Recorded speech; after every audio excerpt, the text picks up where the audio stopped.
How you doing, ladies and gentlemen? Welcome to another episode of Fishing GrubbZ.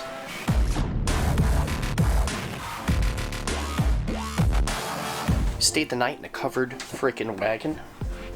I got some coffee here we made on the little coffee pot. And by we, I mean Taya. It's mixed with hot cocoa, so it tastes like watery coffee, chocolate heaven. Oh, it is beautiful today, as usual. Pretty much every day here in Arizona has been gorgeous.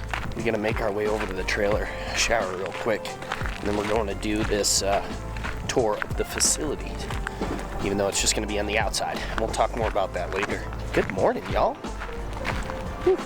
It's great.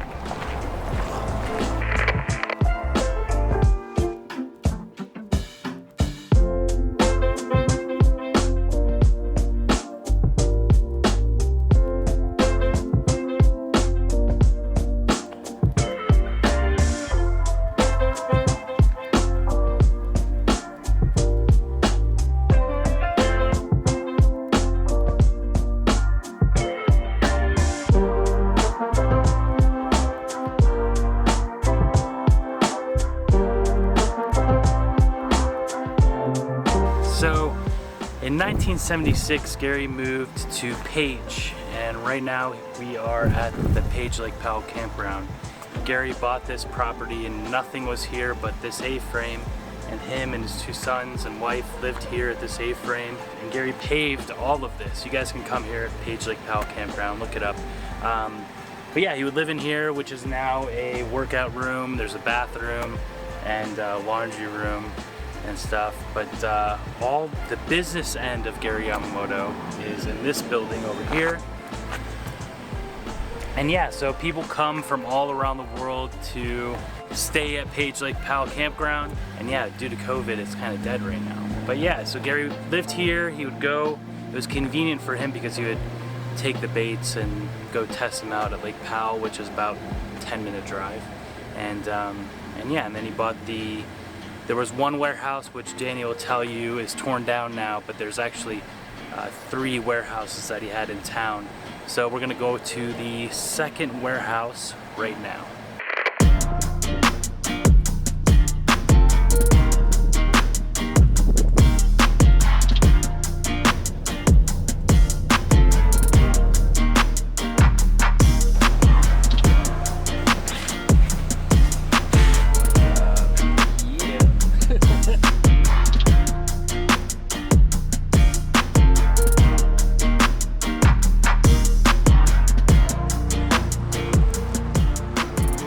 Alright guys, we have just checked out where Gary started everything at the campground, his original A-frame house. Now we're here with Danny, who's the plant manager, and Chris, and we're going to talk about the facility, the soft plastics, how they're doing things, and we're just going to kind of take you along with us. So I'm going to turn the camera over to these guys and let them do all the talking, because they know a lot more than I do. Yeah, so Danny is the head honcho, the go-to guy at the plant for Gary Yamamoto, and unfortunately we can't go inside because of COVID. They're pretty serious here at GYCB. You were saying, Danny, that before they go into work, they have to... Yeah, we're still screening every morning. It's like, and they have to wear a mask. So everybody has to wear a mask all day long unless they're outside of the buildings and staying 6 feet apart. And we do the screening for the temperature, and then they ask the COVID questions. Yeah, so they're pretty serious here. And it seems to be working quite well too. Yeah. You know, it's like prior to us doing this, there was several people that had COVID. As a matter of fact, myself and my wife both got it early on in March, but yeah, that's all over with, doing good. Yeah. So thank goodness. Jeez, that's terrible. Yeah. And it's helped. We haven't had any cases since we started doing that, so it's working really well. You know, sometimes we think it's overkill. It feels overkill, but since we've started doing the screening, we haven't had any more cases of anybody having it and spreading it to anybody else. So it's working out really well. That's huge. Yeah. So when things are back to normal, we're gonna have to come back and do a tour inside. Yeah, there's a lot of secret stuff that Gary. We don't allow too much. So some of it, maybe in the warehousing and stuff like that. Yeah, but in the factory, yeah, you'd have to sign in blood or something. Yeah, I'll do that. I'll leave the cameras in the car. Even with me, when I first started working here, I had to film very limited stuff inside of the in the plant. You're not going to give me molds to take home? Yeah, right. Yeah, Gary wouldn't even. It was quite funny. It was a lot of years ago. But Gary, his sister, one of his sisters, the first time they came up here, he wouldn't even let him take any pictures in the factory. His own sister. So that was pretty tough. But anyway, it was all good. This, where we're standing here, this is actually the second factory. We're in the third factory now. This one here, I actually built this one, but I think we built this. So campground he bought in '76. That's when he moved here. I believe he established the name in '86 of Gary Yamamoto Custom Baits, and then the first factory. When I came to work here in '86, we were still in there, but we bought this property about 90, somewhere around 1990, and then we moved out of. OSHA would have had a issue with our first factory, and I don't think they even knew what an OSHA was when I came here. It was like, so it was pretty scary, but it did the job, and it was mostly back then. It was Gary was just, he didn't like the bait on the market. So he had bought out a company, Twin Tees and stuff, and because he couldn't get what he wanted, and he'd have to buy so much. And it started out with he'd have to order these big volumes, and then he would sell the remainders to other people because they'll get a special color made. He'd have to buy. Because then you have to buy like with some crazy amount. It was a crazy amount for one little single fisherman to have to deal with, and it was the only way he could get what he wanted. And he just, the actual campground made payroll for the factory when we first started. That's crazy. Because there was no money in the bait business at that time. Yeah, and you're Gary's longest working employee currently. Yeah, correct. So you when did you start working? 1986. Yeah, so I was 1 year old. So Thanks. Not to make I feel better now. But yeah, so like, I mean, this was... This was the second one, the second factory. The first, we had 4 presses in the first one, and they were, like I said, pretty scary, stuff like that. So we moved over here. First we moved the piecework. We had this property before we moved the factory, and what we called piecework, where we wouldn't have all, like nowadays we have all the baggers that work on the premises. Back in the day, they did piecework, where anybody, you could come and get interviewed and they'd show you how to do this, and you would take a certain amount of bait home with you, and you would inspect it, quality control it, bag it, label it, and then bring it back, and then they paid you for how many pieces you got done. That's really cool. And we did that for a lot of years, but it's like it got to the point where I had $500,000 worth of bait and stuff out on the reservation. The quality come back, you could have 4 colors in the bag. 4 different colors in the same bag of bait. So it was pretty tough. And when we got this place, we still were doing that, but then we ended it at a certain time where it was just, and we didn't have the facilities to have that many people. And then actually the packaging, first packagers were in this building here, and it was just a garage. And we just put them in there with tables and stuff, and when they got done producing bait from here, then they could bag it here. But that was all later years. Nice. So how long did you have this one until they moved to the new facility? We were in here from probably '87, and then we even ran it after we had the next one that we'll go down to later. That one we actually built, we bought in '94. Okay. And then we put it together in '95. Okay, cool. So and this one, so we had this one for 4 or 5 years prior. So Danny he's like the historian of GYCB. In his office, he has all kinds of GYCB stuff. But I have footage that you guys are looking at right now. But his office has pictures, and like you have. Yeah, I have the first original prototype Senkos. So the 5-inch Senko, and and one of them didn't even have the grooves or convolutions on it. It's smooth. But we found that, you know, in prototypes they found if you put the convolutions in there, it actually made a little bit more noise in the water and the vibration stuff, and it helped better. So I actually got one that one side is slick and the other side's got the convolutions on. That's so cool. So That's awesome. anyway, yeah, it kind of blew me away that shelf life, they're still around. Those first couple of ones. That is amazing. Yeah, so it's pretty cool, and a lot of history, you know. Young skinny guy to a fat old guy, you know. A lot of things have changed But over the years, but it's all good. It's like, yeah, so in this one, my background was, I was a meat cutter and I had my own butcher shop. So when I come here, work for Gary, this was all like foreign to me. It's like little rubber worms, you know. What the heck's this all about? It was pretty crazy in the beginning, but we came here and we put this factory together, and I was learning as I was doing it. And so we learned, and Gary was too, you know, we wanted to try ideas and different things in here. Just at the point that we had this, then he started getting, I think, so the name, he created the name in '86. So right after that, he went to Japan and got them going on it. Because for years, 90% of our product all went to Japan.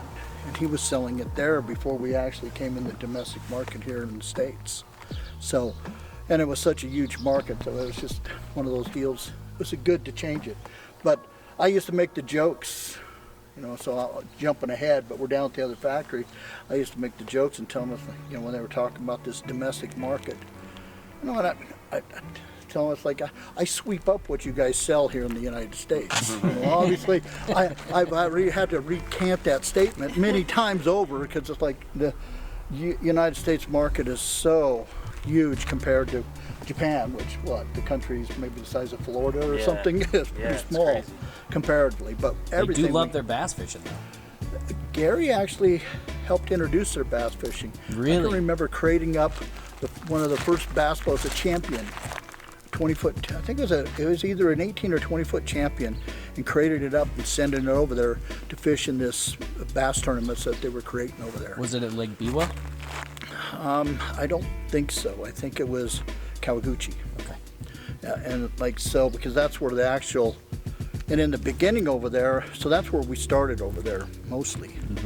And it was sold out of his a guy that worked for him and part of his partners, Kawabe, over in Japan, which is the president and partial owner of the distributing that we have over there. But it was out of his house. So cool. A couple of cases of bait, and they were selling it out of his house, and then it went from there to a van out in the front yard, and then, you know, it just kept evolving. And it's like, got to the point where at one point in their heyday, I was sending over 18 pallets a week to Japan. It was just 18 pallets, so there's 45 boxes. So just say Senkos, okay? So you think of Senkos, there's 132 bags in a case, and there's 45 of those cases on a pallet, and I'm sending 18 pallets a week. That's how much it grew from nothing, from that, you know, in his home with a few cases. It went crazy over there. That's nuts. And obviously it's changed now. I think it's kind of like the Tiger Woods thing. Tiger Woods, everybody thought he upped the game and did something different. Well, Gary was the first for bass fishing over in Japan and stuff, but now everybody is up in their game and getting over there, and it's like, and bass fishing is pretty popular over there. So our market is not quite as strong. There's other people over there. We're still like second over there.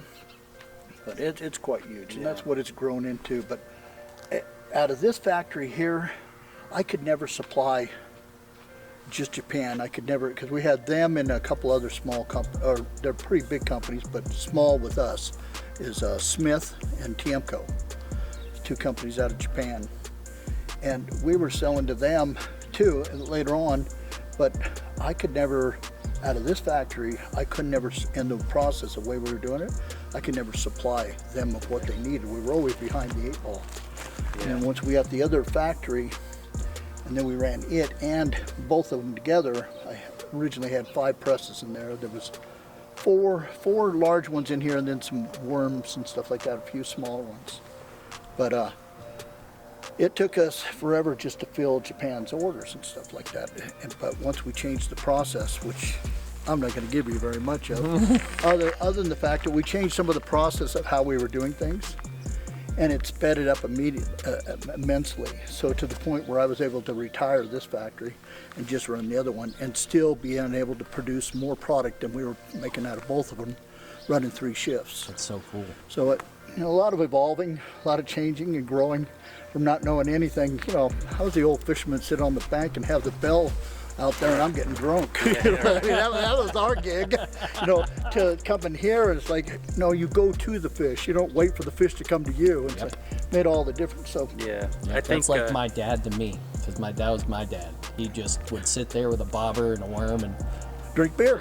And yeah, just whatever. I couldn't deal with it. I just went and tried to catch things with my bare hands. It was boring. It was so boring. Yeah, it was so boring. And so I didn't do a lot of fishing, but I moved here, and then Gary took me out on the boat and stuff, and that was exciting. Just getting in the bass boat and going that fast and trying to jump wake, tour boat wakes and stuff. It's like, so it was a lot different. So. And the first time I went out with Gary, it was in Louisiana, and he would wake up when the sun was coming up, and he would come back when the sun was going down. That's my kind of fishing. Yeah, he'd go out with his 3 dogs and it's like his ice chest and just catch fish and yeah, stuff. he's quite the fanatic when it comes to fishermen. I mean, he is fanatic. I mean, his 3 little dogs that go everywhere with him. They get up in the morning, got to go to the bathroom. He goes down and he's fishing while they're doing their duty. He's like, we're talking 2, 3 o'clock in the morning. It didn't matter, whatever time they needed to go. It's like, and he still does that. That's pretty crazy. Another thing is over here, I thought that all these vehicles were Gary's, but I guess only a couple vehicles are. That old ugly looking boat is Gary's, and that was a project that never got finished. And, ever since he brought that here, I just told him he needed to drill some holes and launch it. But it never got finished. But put some structure down at the bottom of the lake. Yeah, that Toyota, the little blue Toyota, that was their family vehicle. Back in the day, when I came to work here, and then they retired it, and I got to use it. I think I blew it up. Oh, really? Nice. Yeah, it's like, so yeah, I've had my share of experience here, but yeah, there was, so we had, in here was the factory. When we finally got done, there was so I had 4 presses in here, and 4 large presses, and then a couple smaller ones, and then some skirt machine. To make the skirts and stuff like that. Oh yeah, for like the spinner baits and jigs and stuff. Back for the welded hula grubs. Oh, the hula grubs, yes. Yes. So we actually I need to use those more. I never used Oh, those. that's before the Senko was invented. That's Gary's #1 product. Really? Was the hula grub? Yeah. It's like. What year was the Senko invented? Senko came in '96. Whoa. 96, but nobody knew about it. Well, I was telling you, those first original ones, so somebody won a tournament. Everybody looked at it. Like Ron will tell you the story. It's like, what's this? It's bland. It's like, there's no excitement to it. It's just like, what do you do with this? And they throw it in the bottom of their boat. It's like. That's anyway, and it nuts. took off, and somebody started catching fish with it. Yeah. And the unique thing is, because there's I don't know now, but there was about 5 years ago, there was, maybe longer than that, maybe 6, 7 years ago, there was over 51 knockoffs of our Senko. Oh yeah. And there's plenty, but it's not about the shape. Nope. I mean, the shape is part of it. Right. But it's the plastic and it's the salt content. That's what I tell everybody. People are like, well, Gary's fall apart. I'm like, well, fish don't let them go because of the salt. It's a yin and yang thing, okay? So the salt's there, fish, instead of tasting like a vinyl pool, they taste the salt. I don't feel comfortable throwing anything else. Yeah, but because there's a salt in there, I mean, there's 4 pounds of salt in every gallon of plastic. Huge amount of salt impregnated into, and that's one of the secrets, that we're not going into, but it's like being able to do that. But I mean, a lot of people say, even too, since I've been working in this industry, is, a lot of people that buy the Senkos, they're like, man, they just don't last. But I've seen Gary catch, you know, 10 fish on one Senko, and they're good sized fish and stuff. And even people say, like, man, Gary's product they're so expensive because it's all handmade. Like, I mean, you'll see footage of people, you know, packing the baits and hand inspecting. Like, literally they go through every single Senko, every single bait, and they hand inspect it by hand. There's over 18 different steps of quality control. So it's like, so, and then part of that I have to blame, and I wish I wouldn't have done it so much now, because everybody expects the quality, and it's quite expensive, you know. Right.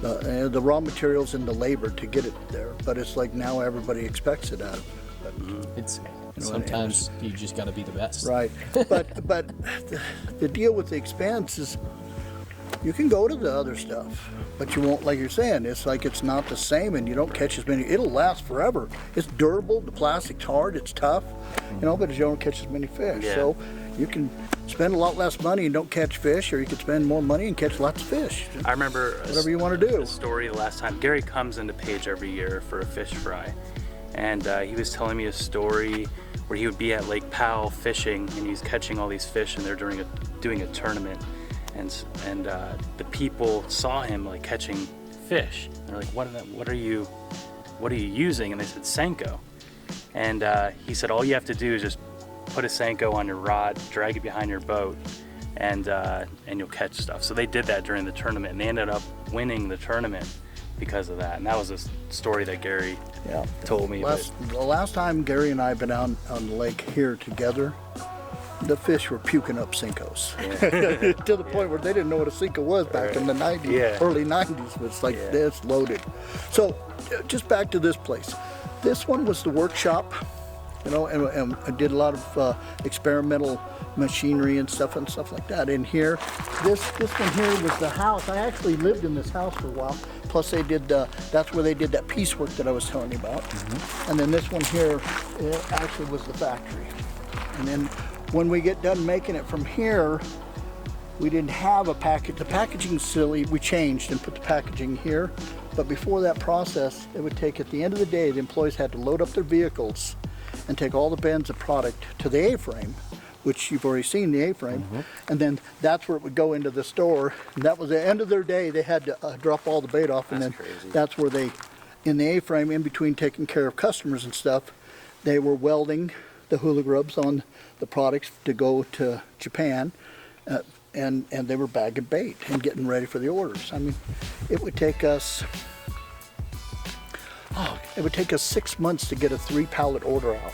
Wow. And then, so I told you, in the end, we get to the point where I'm sending 18 pallets a week to Japan. I mean, we actually evolved quite a bit. Yeah.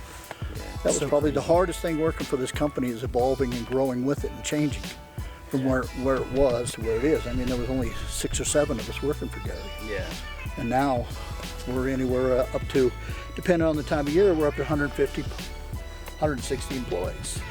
So I mean, it's just crazy. Yeah. So that's all of this facility. So let's go over to the next facility. Let's go. So you guys moved here in '94 and started building in '95, right? On this piece of property, yes. We bought this in '94, and then we started building in '95. And you were saying earlier that it used to be, the building used to be Page 4. The first 50 by 100 building over here, this used to, I can remember before we owned this property, this used to be Page Ford. So that building was their actual workshop and stuff, and they had a pickup truck up on the rock. You should have just told him to leave it there. Yeah, that would have been cool, but obviously it was years later that we bought it, because somebody else was in it after that, and then it sat dormant for a while. Okay. Yeah, it was actually back in the day, and then these 2 buildings came with it, so we just used this for storage, because we were just running out of the other factory for that first year and stuff. And we had plans, but we hadn't done anything yet. This one here, I had a sand rail, and I come in here and race in here by sand rail. I used to be kind of a little cut up when I was my younger years. But anyway, yeah, there was this darker tan building was 183 by 100, and then that first original building 50 by 100. Okay. And then we started with the factory first. There wasn't even a packaging center. we were still hauling all the bait up to where I told you we ended up doing it up there. But then it got just too much, and there wasn't enough room, because packaging is it became the slowest process. After we made the changes that I told you we made in the factory, some evolutionary changes that increased our production, but our bottleneck was getting it bagged because of the inspection level and the quality control and everything. It was just, we could make a lot more than we could bag. So it's always been a Achilles heel for a lot of years. And anyway, later on we were able to overcome that, and I'll get into that later. Yeah. But so those were the original buildings. We fired up the factory, and originally I only had 5 presses in there.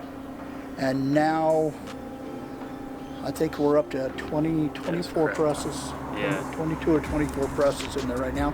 And like you were asking earlier, we're supplying the whole world out of this factory. And it gets a little tough. And when we were talking about costing and stuff, it's the process that we go through, that it's the labor intensive process that we go through is the reason why the price of the bait is so expensive. A lot of people think it's like we're trying to make more money. It's like, you can see our facilities, we're not trying to get rich overnight here. It's the same profit margin. Just to make the quality of the product that we do, it just takes more money with labor and raw materials.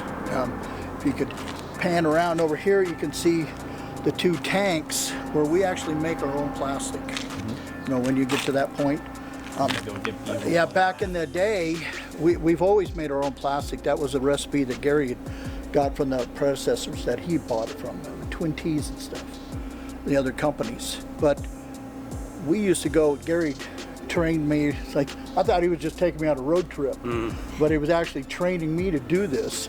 And we would take those 3 pallets that I was telling you, that would take us 6 months to build, and we'd haul them to NNR in LA, and then we'd go to Unical. I don't know what was, can't remember the name of the company. We'd go and pick up the chemicals that we needed after we dropped off the order and bring them back in 55-gallon drums in an old trailer. And it's like, I always thought he was just taking me for a company. He was like training me. The next one he says, it's yours. Little did you. Yeah, he was training me to take over that. Crazy. So we used to haul it forever that way until we finally got to the point where we put these big tankers in, a 10,000, 12,000 gallon tank.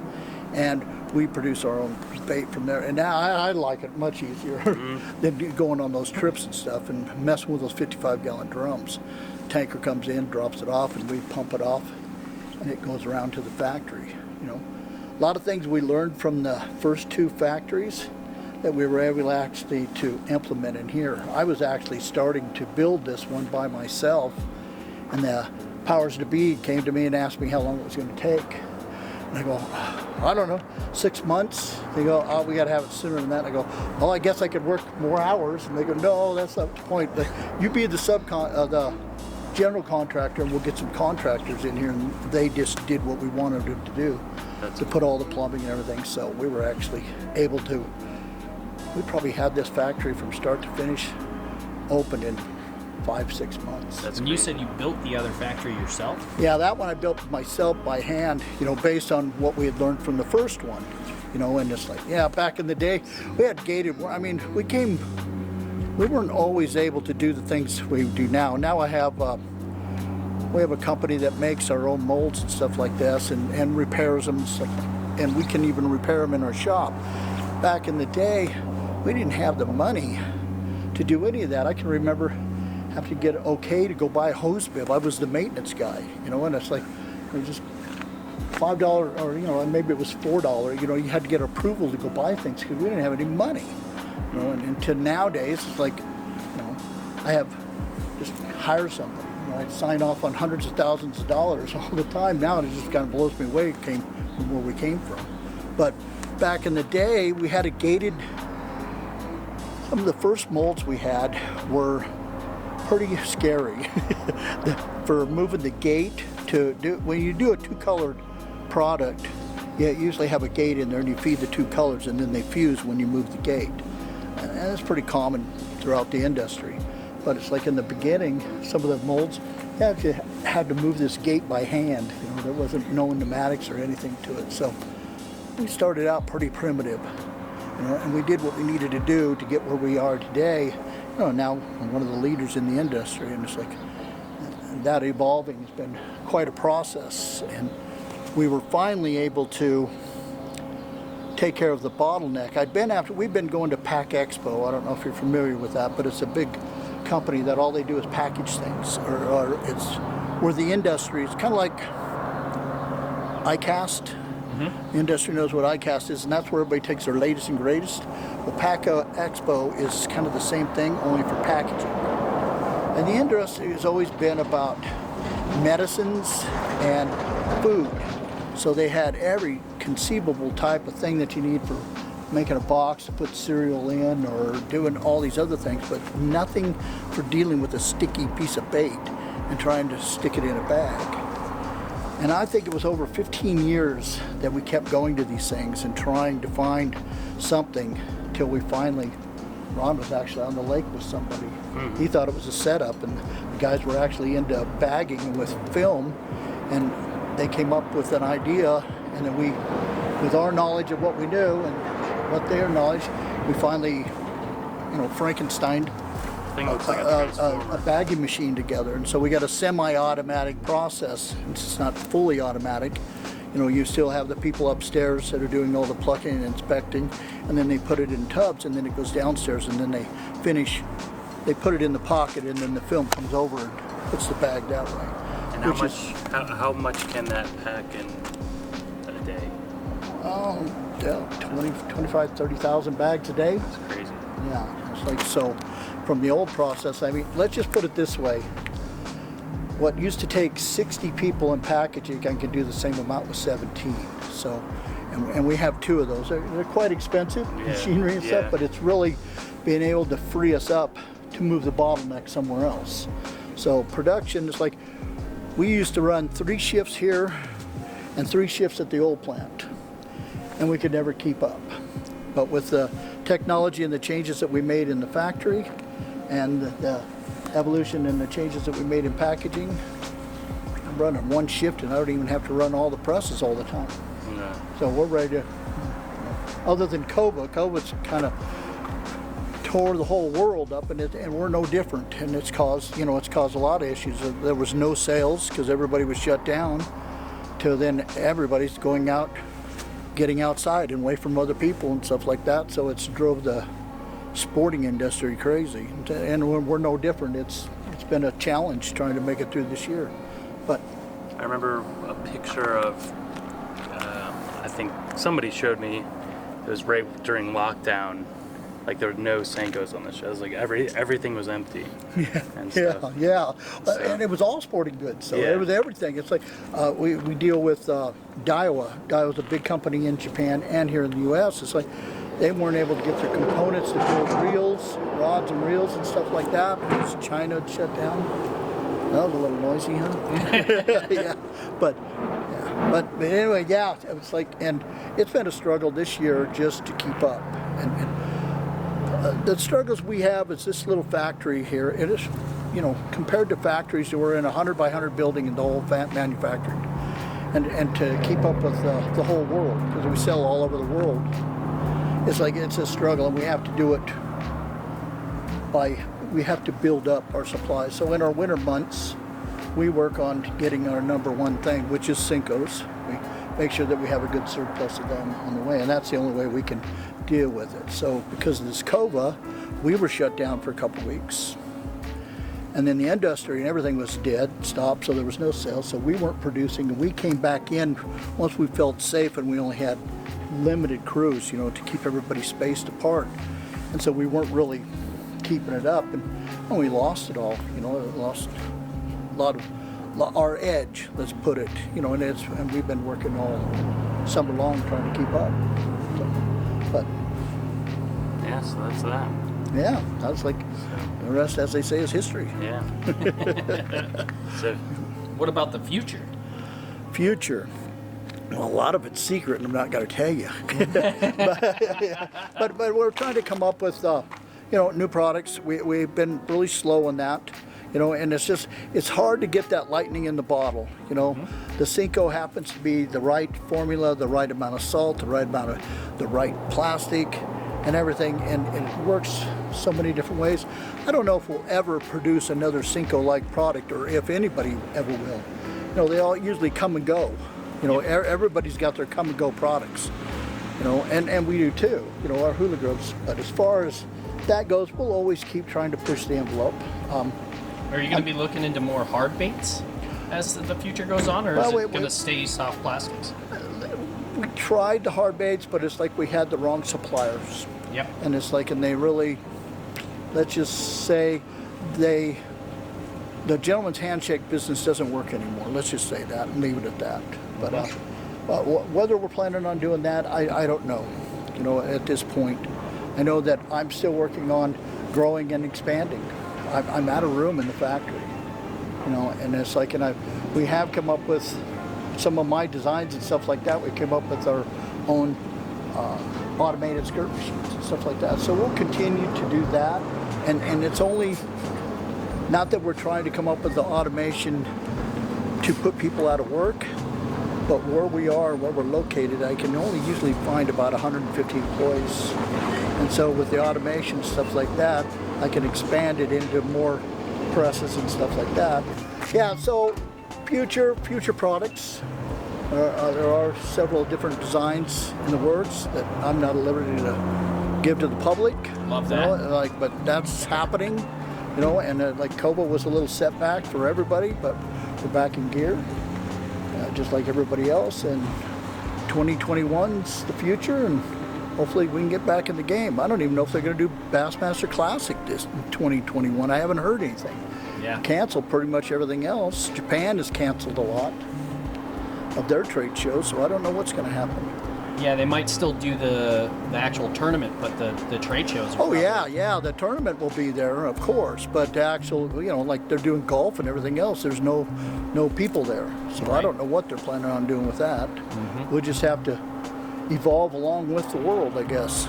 Yeah. Take it where we need to. But it's we're looking pretty excited about our future. We've got a lot of good plans and stuff coming. I wish I could give you more, but well, I'd catch hell if I did. So we'll leave it at that. We'll see it soon enough. Yeah, that's it. Yes. So you guys will see it here first. Yeah. So to keep them busy, go to baits.com and order all your anything you want. So as far as fish bait. As far as fish bait. Use code FishingGrubbz20 to save 20% off there at baits.com. Cool. Well, thank you so much. Yep, really you bet. appreciate it. Yep. That's it, folks. We are done with Arizona, and we are on our way to Utah now. I just wanted to quickly thank everybody from Yamamoto. Chris, you are the freaking man, dude. Thank you so much for everything you've done for us. I look forward to the future. It's definitely looking bright. So guys, if you've never heard of baits.com, please go check out baits.com. Grab some stuff, grab some gear, grab some baits. Use the code FishingGrubbz20 and get yourself some cool shit. Right now, we are on our way to St. George to fish with one of Becca's subscribers, and it should be a good time. He's gonna put us on some fish. Right now, we just stopped at Wendy's. We're on our way there, but I wanted to sign out because I forgot to do it back at Page. Man, that place was unbelievable. What a cool spot. We will definitely be back to Lake Powell. Only next time we're going to be renting the kayaks from Paddle Lake Powell.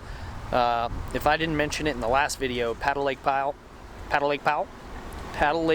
is the company that we used to actually go out and fish. They had Hopies, obviously, with the foot pedals, and it was so much fun, and we were actually able to put together a good day of fishing. Being from shore, fishing there is not easy. A lot of people fish from shore there, and those spots get overfished, and all the fish are not there. Like, we barely caught anything. And as soon as we got away from the spots people could fish from shore, we hammered them. All right, guys. Thanks for tuning in to a very special episode of Fishing Grubbz. Seeing that Yamamoto facility, hearing the stories, it was so much fun. We'll catch you tomorrow on the next one in Utah. Fish out! Gun finna jump for this shit. All top when I speak, all cap with the speech till they caught up in the rapture. I'm so out of line with the phrase game. Let's take a break, been a long day. Hit your line, what you fall through with the light sticks. Maybe help me spark the ideas. We got nowhere else to go, it's only up from there. I've been on my own, just running through the fields. Hey, vivid for the ears, I know that's how they like.